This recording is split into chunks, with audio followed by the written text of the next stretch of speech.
Hello everyone, कैसे हो आप लोग। आई होप सब अच्छे होंगे। मेरा नाम है अजय और आज के इस लेक्चर में बेसिकली हम डिस्कस करने वाले हैं बहुत ही इंपॉर्टेंट टॉपिक जिसका नाम है प्रियम्बल। तो प्रियम्बल का बहुत ही इंपॉर्टेंट टॉपिक है जो आज हम डिस्कस करने वाले हैं, जिसमें हम एमसीक्यूज की बात करेंगे। इस टॉपिक में आपको मैं बताऊंगा कि एमसीक्यूज टॉपिक वाइज कैसे पढ़े जाते हैं और कैसे हम लोग एक क्वेश्चन से चार चार पांच पांच क्वेश्चन को बना सकते हैं। अगर आपने प्रियम्बल नहीं पढ़ा कहीं से, अगर आप एमसीक्यूज भी देख लेते हो इस जो मैं आज आपको लेक्चर प्रोवाइड कर रहा हूं, तो भी आप 90% चांस है कि पेपर में प्रियम्बल से आने वाला क्वेश्चन आप बना पाओगे। इसमें आपको मैं बताता हूं कि किस तरीके से आपको एक्चुअल में एमसीक्यूज चैप्टर वाइज लगाने होते हैं। हम क्यों हमेशा बोलते हैं कि टॉपिक वाइज एमसीक्यूज लगाओ तभी टॉपिक क्लियर होता है। बाकी हमने बहुत डिटेल में इसके लेक्चर बनाए हुए हैं, पढ़ाया है आपको। जिस भी बच्चों ने पढ़ा हुआ है तो उनको पता होगा कि हम कितने डिटेल में चीजों को पढ़ाते हैं। अब हम बात करेंगे इसके एमसीक्यूज की, ठीक है। और इसका पीडीएफ मैं आपको फ्री ऑफ कॉस्ट आपके डिस्क्रिप्शन बॉक्स में प्रोवाइड करवा दूंगा। बाकी अगर आप और भी ऐसे लेक्चर पढ़ना चाहते हैं तो हमारी जेकेएसएस ऑनलाइन ट्यूटोरियल ऐप डाउनलोड करिए। वहां पे जाके बहुत सारे कोर्सेस हैं जो सिर्फ 500 के प्राइस में रखे हुए हैं। इवन कि जो कोर्स आपको 10,000 का मिलेगा वो हमने 400-500 में रखा हुआ है। वहां पे आपको पीडीएफ लेक्चर हर एक चीज मिल जाएगी। तो चलिए आज ही क्लास को स्टार्ट करते हैं। बाकी मैथ की प्रैक्टिस करना चाहते हो टॉपिक वाइज, अगर आपने हमसे मैथ पढ़ा है तो बीएमसी क्लासेस विद अजय पे आपको प्रैक्टिस मिलना स्टार्ट हो जाएगी। अभी कल से इसका पहला लेक्चर आ जाएगा जो आपको चैप्टर वाइज मैं प्रैक्टिस करवाऊंगा। चलिए प्रियम्बल की बात कर लेते हैं गाइज। सबसे पहले आपको प्रियम्बल के रिलेटेड देखो क्या क्या याद रखना है। सबसे पहले मैंने आपको बताया था, बहुत अच्छे से पढ़ाया था। बाकी क्वेश्चन तो इसी से बनने होते हैं, लेकिन हमने डिटेल में पढ़ा था एक एक चीज को। आपको याद रखना है कि प्रियम्बल में एक एक वर्ड में क्या क्या लिखा हुआ है। मैंने एक एक मीनिंग समझाया था, सब कुछ बताया था, लेकिन फिलहाल के लिए बता रहा हूं जो इंपॉर्टेंट क्वेश्चन बनते हैं। आपको ये वर्ड याद रखना है कि हमारे प्रियम्बल में क्या लिखा हुआ है। एक सोबरन लिखा हुआ है, सोबरन लिखा हुआ है। फिर उसके बाद है सोशलिस्ट, फिर उसके बाद है सेकुलर, फिर है डेमोक्रेटिक और रिपब्लिक। ये पांच वर्ड हमारे प्रियम्बल में लिखे हुए हैं। पांचों का मतलब आपको सिखा चुका हूं, लेकिन एक चीज याद रखना, यहाँ पे सोशलिस्ट और सेकुलर जो वर्ड है ये हमने 42nd कॉन्स्टिट्यूशन अमेंडमेंट की थी, उसमें इसको ऐड किया था 1976 के अंदर। ये क्वेश्चन पूछा जाता है कौन से अमेंडमेंट के बाद हमने ये वर्ड जोड़े थे। इसके साथ साथ हमने एक वर्ड जोड़ा था लास्ट में, इंटीग्रिटी। क्या जोड़ा था? इंटीग्रिटी। तो इंटीग्रिटी हमने कब जोड़ा था? ये जो वर्ड इंटीग्रिटी ये भी हमने 42nd कॉन्स्टिट्यूशन अमेंडमेंट एक्ट 1976 के बाद जोड़ा था। उसके बाद आपको याद रखना कि जो अकॉर्डिंग टू प्रियम्बल की बात करें तो जस्टिस जो है वो कैसा कैसा होना चाहिए। एक सोशल होना चाहिए, इकोनॉमिक एंड पॉलिटिक्स। तो ऐसे पता आपको तीनों सब्जेक्ट होते हैं, सोशियोलॉजी, इकोनॉमिक्स और पॉलिटिक्स। तो इस तरह का जस्टिस लिखा हुआ है। क्वेश्चन पूछा जाता है कि अकॉर्डिंग टू प्रियम्बल हमारा कौन कौन सा जस्टिस हो सकता है। तो इसके साथ साथ वो कभी रिलीजन जस्टिस दे देता है, कभी कोई, तो आपको पता होना चाहिए। अगर हम लिबर्टी की बात करें, फ्रीडम की बात करें, कैसा होना चाहिए? थॉट, एक्सप्रेशन, बिलीफ, फेथ और वर्शिप। ठीक है, आपको सोचने का अधिकार होगा, एक्सप्रेशन आप कुछ भी कर सकते हो, आपको बिलीफ का अधिकार है, आपको फेथ और आपको वर्शिप का सबका अधिकार है। तो ये आपको याद रखना कौन कौन सा है। ठीक है, कौन कौन सा हो गया? थॉट, एक्सप्रेशन, बिलीफ, फेथ और वर्शिप। आपको डिटेल में पढ़ा चुका हूं मैं। इक्वलिटी क्या होनी चाहिए? इक्वल जॉब्स के अंदर इक्वलिटी होनी चाहिए। ठीक है, बाकी फंडामेंटल राइट में हमने डिटेल में पढ़ी थी चीजें। उसके बाद फेटर्निटी की बात करें, भाईचारा की बात करें, तो ये भाईचारा भी होना चाहिए, इसमें unity and integrity of nation की बात करता है। उसके बाद इसको हमने अडॉप्ट किया था 26 नवंबर 1949 में, और इसको अडॉप्ट करने के बाद 26 जनवरी को हमने इसको लागू कर दिया था। ये हमारे कॉन्स्टिट्यूशन का पार्ट है कि नहीं है, मैं सब कुछ आपको डिटेल में पढ़ा चुका हूं। तो ये हमने पढ़ा हुआ था बेसिकली, इसको हम अब डिस्कस करने वाले हैं सिंपली। ठीक है, इसको हम लोग अब क्या करेंगे? सिंपली डिस्कस करने वाले हैं। चलिए आगे बढ़ते हैं गाइस। क्वेश्चन नंबर फर्स्ट आपकी स्क्रीन पे आ चुका है। बोल रहा है कि in which amendment the words socialist, secular and unity of and integrity of the nations were added to the preamble of the constitution. तो मैंने अभी आपको बताया कि 42nd अमेंडमेंट के बाद, हाँ एक और एक्स्ट्रा बात आपको याद रखनी है। 42nd इसको बोला जाता है मिनी कॉन्स्टिट्यूशन ऑफ इंडिया। क्या बोला जाता है? मिनी कॉन्स्टिट्यूशन ऑफ इंडिया भी बोला जाता है। ठीक है, इसी के बाद हमने क्या किया था? ये तीनों वर्ड आपने ऐड किए थे कॉन्स्टिट्यूशन के उसमें, प्रियम्बल के अंदर। अगर हम बात करें 44th कॉन्स्टिट्यूशन अमेंडमेंट एक्ट, तो इसमें हमने क्या किया था 44th कॉन्स्टिट्यूशन अमेंडमेंट एक्ट में? तो इसके रिलेटेड आपको क्या याद रखना? देखो इसके रिलेटेड आपको छोटी सी बात याद रखनी है। एक फंडामेंटल राइट था जो आपका राइट टू प्रॉपर्टी, तो उसमें इसको क्या किया था? जो राइट टू प्रॉपर्टी है, राइट टू प्रॉपर्टी, उसको हटा के हमने कौन सा राइट बना दिया था? कॉन्स्टिट्यूशन राइट बना दिया था। कौन सा? कॉन्स्टिट्यूशन, जिसको 300 आर्टिकल 301 के अंदर लिखा गया था। एंड ये कैसा है, ये लीगल राइट भी है, कैसा है, लीगल भी है। अगर ऑप्शन में कॉन्स्टिट्यूशन नहीं मिले तो आपको क्या ऑप्शन करना है, क्लिक। अगर दोनों दिए तो पहले आपको कॉन्स्टिट्यूशन लगाना, अगर ये ऑप्शन नहीं मिले तब आपको लीगल लगाना है। इसमें एक को याद रखना कि इसमें हमने 10 फंडामेंटल ड्यूटीज भी ऐड की थी। तो फंडामेंटल ड्यूटी टोटल कितनी है, 11th है, टोटल 11 है, 11th हमने बाद में ऐड की थी। 86 से कॉन्स्टिट्यूशन अमेंडमेंट है 2002 में, आगे आएगा तो बता दूंगा मैं आपको। तो 42nd कॉन्स्टिट्यूशन अमेंडमेंट एक्ट को मिनी कॉन्स्टिट्यूशन ऑफ इंडिया भी बोला जाता है, ठीक है, मिनी कॉन्स्टिट्यूशन बोला जाता है। इसके अकॉर्डिंग हमने ये 3 वर्ड तो जोड़े थे प्रेम्बल के, इसके साथ साथ हमने 10 फंडामेंटल ड्यूटी भी जोड़ी थी, बहुत सारी चीजें जोड़ी, ये इंपॉर्टेंट कुछ बातें हैं।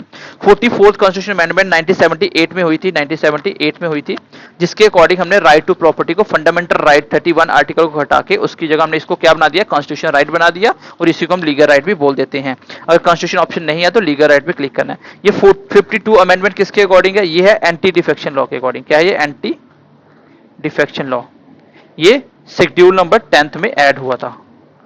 शेड्यूल नंबर 10 है जो कि एंटी डिफेक्शन लॉ की बात करता है, ये हमने ऐड किया था 52nd अमेंडमेंट। तो आई होप कि इस क्वेश्चन का आंसर आपको क्लियर हो गया होगा, और मैंने आपको एक्स्ट्रा बातें भी यहाँ पे बता दी। इस तरीके से क्वेश्चन पढ़ने होते हैं। इस क्वेश्चन में मैंने आपको कितने क्वेश्चन बताने की कोशिश की, मिनी कॉन्स्टिट्यूशन ऑफ इंडिया 1, 2, 3, उसके बाद ये एंटी डिफेक्शन 4, और ये क्वेश्चन का आंसर है 5। मतलब 5-6 क्वेश्चन मैंने एक क्वेश्चन में आपको बता दी है। इस तरीके से अगर क्वेश्चन पढ़ोगे तो कभी भी एग्जाम में आप क्वेश्चन छोड़ के नहीं आओगे। चलिए आगे देखते हैं, क्वेश्चन नंबर 2 की बात करते हैं। देखो पहला आंसर हो गया, the first country which adopted preamble of for its written constitution. कौन सी ऐसी कंट्री है जिसने प्रियम्बल को रिटन कॉन्स्टिट्यूशन में ऐड किया था। तो आपको भी पता है हमने प्रियम्बल का कंसेप्ट यूएसए से लिया था, तो इसका आंसर भी होगा यूएसए। यूएसए से और क्या क्या लिया हमने, देखो यूएसए से हमने एक तो फंडामेंटल राइट लिए थे, जिसको हम क्या बोलते हैं, मैग्ना कार्टा ऑफ कॉन्स्टिट्यूशन। इसको मैग्ना कार्टा भी बोलते हैं, CRTA कार्टा, मैग्ना कार्टा, जिसका पार्ट 3 में क्लियरली मेंशन्ड है, कॉन्स्टिट्यूशन के पार्ट 3 में आर्टिकल नंबर 12 से लेकर 35 तक। ठीक है, फंडामेंटल राइट में डिटेल में पढ़े थे। और हमने क्या लिया था फंडामेंटल यूएसए से, एक प्रियम्बल लिया था। ये तो आंसर हो ही गया इसका, ठीक है, प्रियम्बल वाला तो आंसर हो ही गया इसका, ठीक है, क्योंकि ये मैंने आपको पढ़ाया था, जब मैंने आपको ये पढ़ाया था कि हमने कॉन्स्टिट्यूशन कहाँ कहाँ से बोरो करा है। उसके बाद फंडामेंटल राइट तो लिया था, जिसको क्या क्या बोलते हैं मैंने बता दिया। यूएसए से हमने प्रियम्बल का कॉन्सेप्ट लिया था, बिल्कुल लिया था। उसके बाद हमने यहाँ से एक चीज और ली थी जो आपको इंपॉर्टेंट याद रखनी है, वो क्या है, वो है right to equality. Right to equality की बात करें तो वो हमने कहां से लिया था, यूएसए से लिया था। देखो यहाँ पे दो फ्रेज, अगर हम बात करें ब्रिटेन की, तो यहां से हमने क्या लिया था, एक तो हमने लिया था, एक सेकेंड, एक तो हमने लिया था सिटीजनशिप का, जो सिंगल सिटीजनशिप वो हमने यहां से ली थी ब्रिटेन से। रूल ऑफ पार्लियामेंट हमने यहां से लिया था, पार्लियामेंट सिस्टम। एक चीज और याद रखना, equality before law, equality before law जो आर्टिकल 14 में लिखा हुआ है। एक होता है इक्वेलिटी बिफोर लॉ, एक होता है राइट टू इक्वेलिटी। देखो इक्वेलिटी का कॉन्सेप्ट हमने प्रियम्बल में लिखा हुआ है। अगर बोले जनरल इक्वेलिटी हमने कॉन्सेप्ट कहां से लिया तो आंसर होगा यूएसए। अगर पूछा जाए ये फ्रेज जो इक्वल बिफोर लॉ है ये कहां से ली, तो आंसर होगा ब्रिटेन। उसके बाद कनाडा से क्या बारो किया था, आप हमें कमेंट सेक्शन में बता सकते हो। तो इसका आंसर ये इंडिया की बात करें तो 1935 का सबसे बड़ा सोर्स माना जाता है डॉक्यूमेंट्री किसका, आपके कॉन्स्टिट्यूशन ऑफ इंडिया का। चलिए अगला क्वेश्चन देखते हैं, इसका आंसर होगा यूएसए। क्वेश्चन नंबर 3 देखिए, क्वेश्चन नंबर 3 क्या बोल रहा है। चलिए क्वेश्चन नंबर 5 देखिए, क्वेश्चन नंबर 5 क्या बोल रहा है, बोल रहा है कि which statement is not correct in the case of sovereign India. तो एक चीज हमेशा याद रखना, जब भी एग्जाम देने जाओगे क्वेश्चन को बहुत अच्छे तरीके से रीड करने की हैबिट बनाओ। क्वेश्चन में क्या पूछा है कि ऐसी कौन सी स्टेटमेंट है जो सोवरेन के रिगार्डिंग सही नहीं है। तो सोवरेन का मतलब क्या है मैं आपको बहुत एक्सप्लेन में बता चुका हूँ। Sovereign, socialist, secular, democratic, Republic, सबको मैंने एक्सप्लेन किया हुआ है। हाँ, इसमें बताना है कि कौन सी सही नहीं है। देखो सोवरेन का मतलब होता है इंडिपेंडेंट, पहला ऑप्शन भी यही लिखा हुआ है कि इंडिया क्या है, किसी दूसरी कंट्री के ऊपर डिपेंडेंट नहीं है। तो क्या बिल्कुल सही बात है, बिल्कुल सही है। तो इंडिया किसी दूसरी कंट्री की कॉलोनी नहीं है, ठीक है, कॉलोनी नहीं है, ये भी बिल्कुल सही बात है। India can give any part of its country to the any other country. भाई सोवरेन अपनी पावर है, जिसको मन करेगा इंडिया देगी, अपना कोई भी पार्ट दे सकती है क्योंकि सोवरेन है, किसी को पूछने की जरूरत नहीं है। बोले कि India is obliged to obey the UN and its internal affair. अपने इंटरनल अफेयर में उनको यूएन को यूनाइटेड नेशन को क्या करना पड़ेगा, ओबे करना पड़ेगा, मानना पड़ेगा। तो ये बिल्कुल गलत बात है क्योंकि सोवरेन का मतलब ऐसा नहीं होता। तो यही क्वेश्चन का आंसर भी है, पूछा यही था कौन सी करेक्ट नहीं है। आई होप समझ पाए होंगे। चलिए आगे बढ़ते हैं। बोले कि K M Munshi was related to, K M Munshi किसके रिलेटेड है? क्या कॉन्स्टिट्यूशनल ड्राफ्ट कमेटी के रिलेटेड है, क्या प्रेम्बल कमेटी के रिलेटेड है, क्या पब्लिक अकाउंट कमेटी के रिलेटेड, या नन ऑफ द अबव? तो ये कॉन्स्टिट्यूशन जो ड्राफ्टिंग कमेटी है उसके एक मेंबर थे के एम मुंशी। ठीक है, ये आपको फंडामेंटल राइट में पढ़ाया होगा मैंने। चलिए आगे बढ़ते हैं। The objective of Indian constitution is reflected in beach of the following. जो ऑब्जेक्टिव है इंडियन कॉन्स्टिट्यूशन के, उसको कौन रिफ्लेक्ट करता है? भाई कॉन्स्टिट्यूशन हमें देखो, ऑब्जेक्टिव क्या थे? ऑब्जेक्टिव क्या थे? पंडित जवाहरलाल नेहरू द्वारा ऑब्जेक्टिव रेजोल्यूशन रखा गया था जिसमें सब कुछ बताया गया था। तो यहां से आपको बिल्कुल बात क्लियर हो जाती है कि जब ऑब्जेक्टिव रेजोल्यूशन रखा गया था तो उसमें सब कुछ पंडित जवाहरलाल नेहरू ने ये क्लियर किया था कि भाई हम लोग कॉन्स्टिट्यूएंट असेंबली बना के हम लोग कॉन्स्टिट्यूशन बनाने वाले अपना, लेकिन हम कॉन्स्टिट्यूशन जो बनाएंगे, कॉन्स्टिट्यूशन ऑफ इंडिया बनाएंगे, उसको किसके अकॉर्डिंग बनाएंगे, हमें किस पे काम करना, पहले हमें टारगेट क्लियर होने चाहिए। वही था बाद में जिसको हमने प्रेम्बल बोला था। तो ये बेसिकली इसका जो रिफ्लेक्शन है वो कौन देता है? ये आपका यही देता है, कौन? Preamble of the constitution. ठीक है, ये आसान क्वेश्चन था, कुछ नहीं है। डायरेक्टिव प्रिंसिपल स्टेट पॉलिसी की बात करें तो ये 36 आर्टिकल्स लेके 51 आर्टिकल तक है। ठीक है, पार्लियामेंट तो आपको पता ही है, पार्लियामेंट लोकसभा ऐसा सब कुछ हमने अभी आपके सिलेबस में फिलहाल नहीं है। जो भी पॉलिटी के कंप्लीट सिलेबस में होता है तो पार्लियामेंट बहुत ही इंपॉर्टेंट पार्ट होता है। ठीक है, चलिए आगे देखिए। फंडामेंटल राइट आपको मैंने बता ही दिया ऊपर, पार्ट 3 में है, आर्टिकल कहां से लेके कहां तक है ये मैंने आपको बता दिया। चलिए आगे बढ़ते हैं। फंडामेंटल राइट जो है वो क्या है आपके? वो आपके एनफोर्सेबल है। क्वेश्चन नंबर नेक्स्ट देखिए। The philosophy and value of the makers of the constitution और रिफ्लेक्टेड इन, तो ये मैंने बता ही दिया, अभी ऊपर वाला यही सेम क्वेश्चन रिपीट हो गया। चलिए आगे बढ़ते हैं। Which are the following term is not use in the preamble of the constitution. बहुत आसान क्वेश्चन है, इसमें से कौन सी टर्म है जो प्रेम्बल के अंदर हमने यूज नहीं करी है?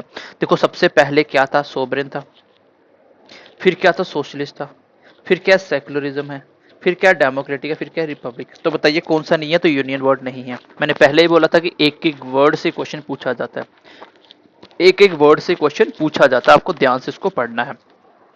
इसको सिनेरिटी वाइज ही याद रखना हो। ये दोनों की दोनों हमने बाद में ऐड की थी, कब? 42nd कॉन्स्टिट्यूशन अमेंडमेंट एक्ट 1976 में, जिसको मिनी कॉन्स्टिट्यूशन ऑफ इंडिया भी बोला जाता है। नेक्स्ट क्वेश्चन देखिए। क्वेश्चन 9 नेक्स्ट देखिए। क्वेश्चन क्या बोल रहा है कि जो लिबरलिज्म है इज अ सिंबल ऑफ, किसका सिंबल है? तो आपको देखो, क्या ये लिबरलाइजेशन का सिंबल है? क्या ये नेचर एंड बिहेवियर का सिंबल है? क्या ये freedom of social, politic and economics का सिंबल है? तो किसका? यही इसका आंसर भी होगा। ये रिलीजियस कंजर्वेशनिज्म का नहीं है, ये किसका है? फ्रीडम की बात करता है, क्योंकि आज़ादी की बात करता है। किस किस की ये बात करता है? Social, politic and economics aspect की बात करता है। तो आई होप ये सिंपल सा क्वेश्चन आपको समझ आ गया होगा। आगे बढ़ते हैं, ये क्वेश्चन में कुछ डिस्कस करने वाला नहीं है। चलिए नेक्स्ट बढ़ते हैं। क्वेश्चन देखिए next. How many times as the preamble of the constitution has been amended? अभी तक प्रेम्बल को कितनी बार अमेंड किया जा चुका है? 3 बार, 2 बार, 1 बार, या कभी भी नहीं? तो आपको पता है एक ही बार अमेंडमेंट हुई है। और मुझे आप अभी कमेंट सेशन में बताओगे बिना वीडियो को पीछे किए हुए कि मुझे ये बताओ कि प्रेम्बल को जब अमेंड किया गया था और ऐसा कौन सा केस था जिसके अकॉर्डिंग ये बोला गया कि preamble basic structure of constitution में आता है इसलिए इसको अमेंड नहीं कर सकते। तो एक बार तो अमेंड हो गया। चलिए ये मुझे आपको बताना है। बोला कि Indian constitution not only imagines a democratic form of government but also imagines a democratic society because it's ideology consist of. तो आपको बताना है कि जो इंडियन कॉन्स्टिट्यूशन है वो सिर्फ हमें डेमोक्रेटिक ही नहीं बताता, डेमोक्रेटिक फॉर्म ऑफ गवर्नमेंट ही नहीं बताता, बट आल्सो ये भी बताता है कि जो डेमोक्रेटिक सोसाइटी है उसकी आइडियोलॉजी कैसी है, वो किस में आपको बताया भी, कैसे आइडियोलॉजी कंसिस्ट ऑफ, कहाँ ये आपको लगता है कि सोशलिस्ट वो भी है। तो क्या आंसर दोगे आप? जस्टिस, लिबर्टी, इक्वालिटी या फ्रेटर्निटी? तो मैंने आपको पहले ही बोला था कि एक एक वर्ड से क्वेश्चन पूछे जाते हैं, तो इसके आगे ऑप्शन भी होंगे। ठीक है, ये देखो, यहाँ पे देखो, तो क्या क्या आइडियोलॉजी है जो इसमें है, आप बताइए मुझे। क्या जस्टिस है? बिल्कुल है। लिबर्टी है? बिल्कुल है। इक्वालिटी है? बिल्कुल है। फ्रेटर्निटी है? बिल्कुल है। इसका आंसर होगा all, A B C and D. ठीक है, ये सब कुछ हमें बताती है। चलिए आगे बढ़ते हैं। आसान क्वेश्चन था, कुछ भी नहीं था, ये मैंने आपको पहले ही बोला था, एक एक वर्ड को आपको ध्यान में रखना है। आगे क्वेश्चन देखिए। Consider the following statement about the preamble of the constitution. बोला कि the objective resolution propose by Pandit Jawaharlal Nehru ultimately became the preamble। क्या सही बात है? बिल्कुल सही बात है। ये जो ऑब्जेक्टिव रेजोल्यूशन थे पंडित जवाहरलाल नेहरू द्वारा रखे गए थे और उसके बाद ही इसको क्या बनाया गया था, हम इसको ही प्रियम्बल के नाम से जानते हैं। और है कि it is not justiciable in nature. क्या ये जस्टिएबल नहीं है? चलिए देखते हैं, पहला तो सही है, आगे वाला देखते हैं। और है कि इट कैनॉट बी अमेंडेड। इसको अमेंड नहीं किया जा सकता। It cannot override the specific provision of the constitution. क्या इसको ओवरराइड नहीं कर सकते कोई भी specific provision of the constitution के लिए? तो नीचे ऑप्शन भी हैं, आपको बताना इसमें कौन सा ऑप्शन सही होगा। ये क्वेश्चन होते हैं जो अच्छे लेवल के क्वेश्चन होते हैं, तो ऑप्शन के हिसाब से भी कभी कभी आंसर मिल जाते हैं। देखो ऑप्शन में सारे ऑल तो है ही नहीं। देखो सबसे पहले ये जो प्रियम्बल था ये कब रखा गया था? ये 13 दिसंबर 1946 में नेहरू द्वारा ऑब्जेक्टिव रेजोल्यूशन रखा था। ये क्वेश्चन पूछा भी जाता है। उसके बाद ये जस्टिएबल होते हैं, ओ सॉरी नहीं होते, क्योंकि इसके आधार पे आप कोर्ट में केस नहीं कर सकते। फंडामेंटल राइट जस्टिएबल होते हैं, इन्फोर्सेबल होते हैं, बाउंडेबल होते हैं, बट ये जस्टिएबल नहीं है, इन्फोर्सेबल नहीं है। ठीक है। It cannot be amended. इसको अमेंड नहीं किया जा सकता। भाई एक बार तो अमेंड हो गया, उसके बाद बेसिक स्ट्रक्चर में डाल दिया, लेकिन अमेंड तो हुआ है ना। ठीक है। उसके बाद it cannot override the specific provision, मतलब कि ये किसी को ओवरराइड नहीं कर सकते, मतलब दूसरे जो भी प्रोविजन है जो इंपॉर्टेंट कॉन्स्टिट्यूशन में उसको ओवरराइड नहीं कर सकते, उसके आगे नहीं आ सकते। तो ये बिल्कुल सही बात है, क्योंकि ये जस्टिएबल है ही नहीं है ये। ठीक है। तो ऑप्शन देखें तो कौन सा? पहला, दूसरा और चौथा है कोई ऑप्शन? फर्स्ट, सेकंड और फोर्थ। देखो फर्स्ट से तो आएगा ही आएगा, तो इस ऑप्शन को तो पहले हटा दो, इसमें फर्स्ट है ही नहीं है। उसके बाद सेकंड भी आएगा ही आएगा, सेकंड सब में था। फिर थर्ड और फोर्थ में थी दोनों में कि कौन सा आंसर इसमें आएगा, तो ये तो सही होगा फोर्थ वाला। तो ऑप्शन नंबर बी इसका आंसर आ जाएगा, 1, 2 और फोर्थ वाला। ठीक है। चलिए आगे बढ़ते हैं। ये किसने कहा था कि preamble of Indian constitution is the key note of the constitution? ये तो मैंने आपको सीधे सीधे बता ही दिए थे, तो ये आपको पता होना चाहिए क्योंकि मैंने आपको स्टेटमेंट लिखवाई थी। ठीक है। चलिए ये आपको पता ही होना चाहिए, मैंने सारे स्टेटमेंट लिखवाए थे, प्रियम्बल की रिकॉर्डिंग कौन कौन सी बातें बोली गई हैं। बोल रहा है कि the language of the preamble of the Indian constitution taken from the constitution of, कुछ कॉन्स्टिट्यूशन से लिया गया था, तो आंसर है ऑस्ट्रेलिया। तो मैंने आपको बताया था कि लैंग्वेज हमने ऑस्ट्रेलिया से ली है, लेकिन यूएसए से हमने प्रियम्बल का कॉन्सेप्ट लिया हुआ है। आयरलैंड से हमने क्या लिया हुआ है? आयरलैंड से हमने क्या लिया हुआ है? Directive principle of state policy ली हुई है, पता होना चाहिए। अमेरिका से यूएसए से हमने क्या क्या लिया, मैंने पहले ही लिखवा दिया। कनाडा से मैंने आपको पूछा, आप कमेंट करके बताओगे। ऑस्ट्रेलिया से हमने क्या लिया, ऑस्ट्रेलिया से क्या लिया, तो ये आपको थोड़ा सा आइडिया होना चाहिए ऑस्ट्रेलिया से हमने क्या क्या लिया था। बाकी आपके एग्जाम में ये वाला टॉपिक होगा तो यहाँ से क्वेश्चन डेफिनेटली पूछा जाता है। ठीक है। तो चलिए आगे बढ़ते हैं, क्वेश्चन नंबर नेक्स्ट देखते हैं। क्वेश्चन नंबर नेक्स्ट देखिए 16, which among the following words is not written in the preamble of the, कौन सा वर्ड नहीं लिखा हुआ? तो ऑप्शन ठीक है, आगे इसके दूसरी तरह सीधा बनाया। आप मुझे बताइए कौन सा वर्ड नहीं लिखा हुआ? सोवरेन लिखा हुआ है, सोशलिस्ट लिखा हुआ, सेकुलर लिखा हुआ, कम्युनिस्ट नहीं लिखा हुआ। तो ये क्वेश्चन ऐसे बहुत सारे क्वेश्चन पूछे जाते हैं। ठीक है। ये बहुत सारे ऐसे क्वेश्चन सिंपल सिंपल आ जाते हैं, तो आपको पता होना चाहिए। अगला क्वेश्चन देखिए। अब देखो इसको सिनेटी बाय लिखाना, मैंने पहले ही बता दिया था। सबसे पहले सोवरेन, फिर सोशलिस्ट, फिर सेकुलर, फिर डेमोक्रेटिक रिपब्लिक, मतलब पहले नंबर पे आएगा सोवरेन। देखो पहले नंबर कौन आएगा? C option. तो सी ऑप्शन पहले नंबर कहाँ कहाँ है? इसमें नहीं है, इसको एलिमिनेट करो। ठीक। सोवरेन के बाद आता है सोशलिस्ट, तो सोशलिस्ट कौन सा? बी। दूसरे के बाद बी आएगा, सी के बाद बी है, तो इसमें नहीं है, ये भी एलिमिनेट। फिर लास्ट में तो सेम है। अब देखिए तीसरे नंबर पे क्या आता है? तीसरे नंबर आता है सेकुलर, तो सेकुलर कहाँ पे है? चौथे नंबर पे। तो डी कहाँ है तीसरे नंबर पे? तीसरे नंबर पे डी यहाँ पे है, तो ये ऑप्शन नंबर पहला इसका आंसर आ गया। तो ये क्वेश्चन आता है, मैंने पहले ही बोला था, सिनेटी इसकी याद रखना। The term be the people of, be the preamble means, क्या मतलब है इसका? तो क्या इंडियन गवर्नमेंट से मतलब है, सुप्रीम कोर्ट से मतलब है, इंडियन पार्लियामेंट से मतलब पीपल ऑफ? तो मैंने आपको पढ़ाया था डिटेल में कि ये पीपल की बात करता है, क्योंकि हमारी जो प्रियम्बल क्या कहता है कि जो सुप्रीम पावर है वो कौन है? वो कौन है? वो पीपल ऑफ द इंडिया है, वो लोग हैं जो सुप्रीम पावर है, क्योंकि वोट हम डालते हैं। Be the people of India. ठीक है। बी का मतलब क्या है? बी का मतलब पीपल से है। ठीक है। गवर्नमेंट का नहीं है। चलिए आगे देखिए। बोले कि where is the objective of social justice articulated in constitution? तो सोशल जस्टिस का कॉन्सेप्ट कॉन्स्टिट्यूशन में कहां लिखा हुआ है? भाई सोशल जस्टिस का कॉन्सेप्ट कहां लिखा हुआ है? तो अभी तो आपको बताया जस्टिस कैसा है, सोशल है, पॉलिटिक है और इकोनॉमिक्स है, तो ये तो प्रियम्बल में लिखा हुआ है। ठीक है। सोशल जस्टिस का वो इक्वलिटी ऑफ सोशल भी आर्टिकल 14 में और 15 में आता है। तो अभी फिलहाल हम बात करें सोशल जस्टिस की, वो कहाँ पे है? प्रियम्बल में है। चलिए आगे बढ़ते हैं। सिंपल सा क्वेश्चन था ये, मैंने आपको पहले बोला एक एक वर्ड आपको लर्न रखना है, एक एक वर्ड से क्वेश्चन पूछा जाता है। बोले कि which of the following attribute in the preamble state that no one should treat a fellow citizen as inferior?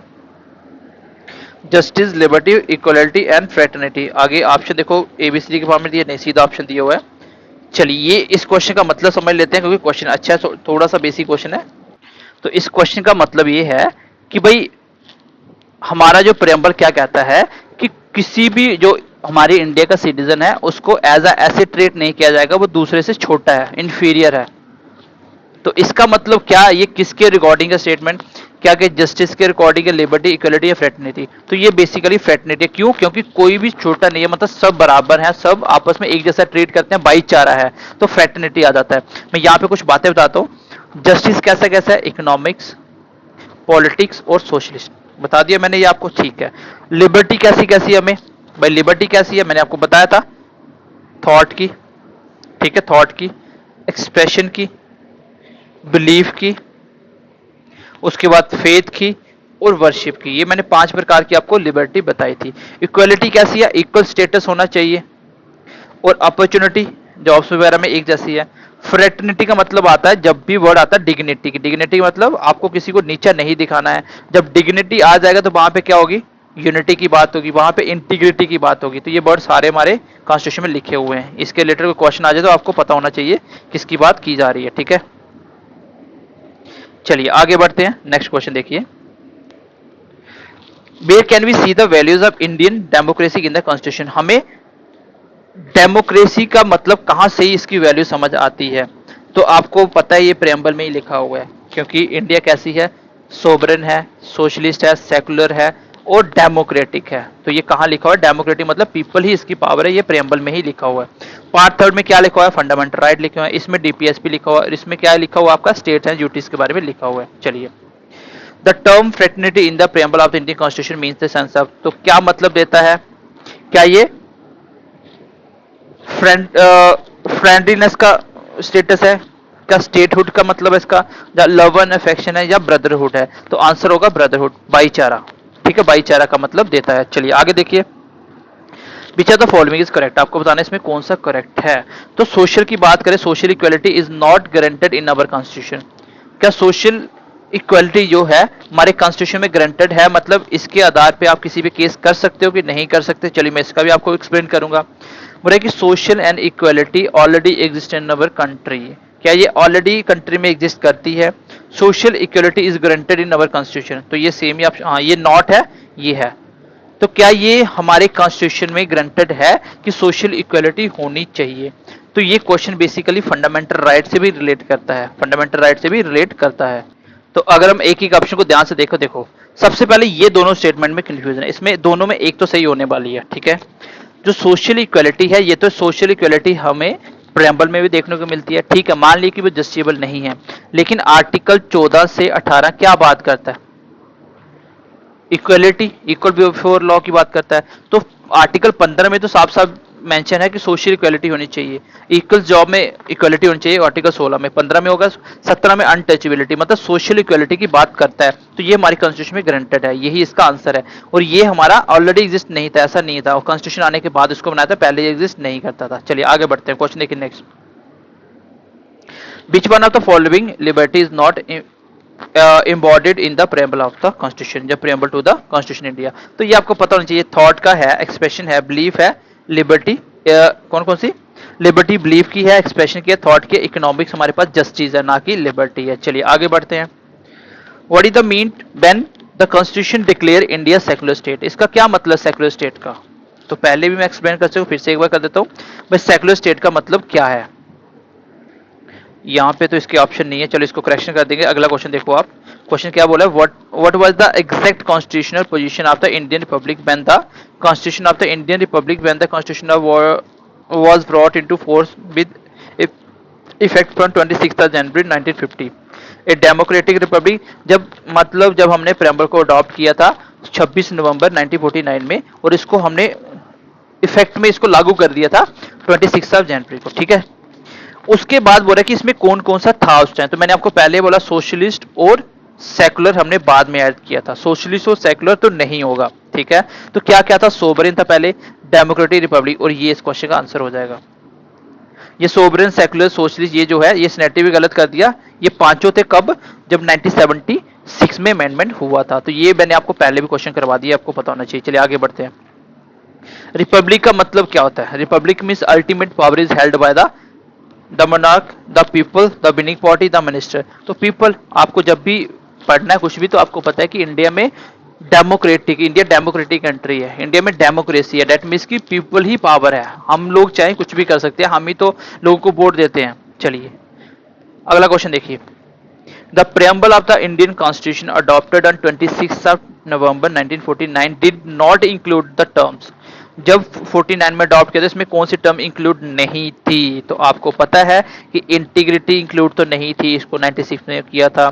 Secular भी नहीं था, सोशलिस्ट भी नहीं था, तो क्या थी? खाली रिपब्लिक थी। तो ऑप्शन देखो, क्वेश्चन ध्यान से पढ़ लेते हैं। The preamble of the Indian constitution adopted on 26 January 1994 did not include the term. इसमें कौन सी टर्म इंक्लूड नहीं थी? तो आपको भी पता है कि रिपब्लिक थी, ठीक है, रिपब्लिक थी। इंटीग्रिटी नहीं थी, उसके बाद सेकुलर नहीं था, सोशलिस्ट नहीं। इसका मतलब एक दो तीन, पहले तीन नहीं थे यही था, तो पहला दूसरा तीसरा ये वाले नहीं थे। आंसर क्या आ गया? ए वाला। यही तो पूछा ना कौन सा नहीं था, तो ये तीनों नहीं थे, चौथे वाला था आपका, ठीक है। चलिए लास्ट क्वेश्चन देखिए। Which of the following is not mentioned in the preamble of the constitution. इसमें क्या है जो कॉन्स्टिट्यूशन में, प्रेम्बल ऑफ द कॉन्स्टिट्यूशन में मेंशन नहीं है? वो है जस्टिस, बिल्कुल है, फ्रेटर्निटी बिल्कुल है, इक्वलिटी ऑफ डिग्निटी है, और क्या अडल्ट सफरेज है? तो ये वर्ड नहीं लिखा हुआ, डिग्निटी इक्वलिटी वगैरह लिखा हुआ है आपका लास्ट में, जो इंटीग्रिटी है जहां पे, यही मतलब है। तो आंसर क्या आ गया इसका? Fourth part. चलिए ये था आपका पूरा की पूरा क्लास प्रियम्बल के ऊपर, और आई होप कि अब आपको प्रियम्बल का कोई भी डाउट्स नहीं रहना चाहिए। मैंने आपको जितने क्वेश्चन करवा दिए, अगर आप इतना भी पढ़ के चले जाते हो आपके क्वेश्चन हो जाएंगे, इतनी इस चीज़ की मैं गारंटी देता हूँ। बाकी इसका पीडीएफ आपको मिल जाएगा, आपको जो पेड बच्चे उनको तो हर एक चीज़ का पीडीएफ मिल ही जाएगा। तो आपको जो इस क्लास का पीडीएफ है वो आपको यहीं पे वीडियो के नीचे डिस्क्रिप्शन में और कमेंट सेक्शन में आपको मिल जाएगा। तो चलिए मिलते हैं नेक्स्ट क्लास में। क्लास कैसा लगा कमेंट करके बताइए, अगर ऐसा ही क्लास आप नेक्स्ट भी चाहते हैं तो कमेंट करके जरूर बताइए क्लास आपको कैसा लगा। सो चलिए मिलते हैं हम अगली क्लास में, तब तक के लिए ध्यान रखिए अपना। Bye bye, take care and God bless you.